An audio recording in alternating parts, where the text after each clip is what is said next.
Welcome to day 16 of my mini blog. তো আজকে আমাদের সাইকোলজি ডিপার্টমেন্টে প্র্যাকটিক্যাল এক্সাম ছিল। এই পান্ডা দুটোকে দেখে নাও, হাই করছে ভিডিওতে।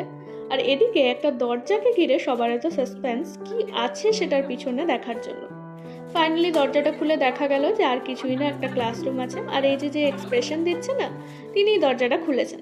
সব কিছু শেষ হয়ে যাওয়াতে ভাবলাম একটু ব্যাডমিন্টন খেলে নিই, হাতে যখন সময় আছে। আমি আর আমার একটা ফ্রেন্ড খেলছিলাম।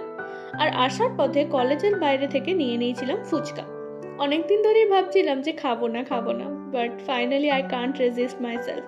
তাই এসে সাথে সাথে প্লেট গুছিয়ে নিয়ে বসে পড়লাম। আমার তো ফুচকা খেতে আনন্দ আর ধরে না। আমার লিটারেলি জিভে জল আসছে এখন ভয়েস ওভার দিতে দিতে। আচ্ছা, তোমাদের মধ্যে যদি কারোর ফুচকা ভালো না লাগে, তারা আমাকে জানিও তো। আর কেন ভালো লাগে না সেটাও কিন্তু জানিও। আর রাত্রেবেলায় আমি একটা চিকেন রাইস বোল অর্ডার করেছিলাম। ব্যাস, আজকের জন্য এটুকুই। দেখা হচ্ছে নেক্সট ব্লগে।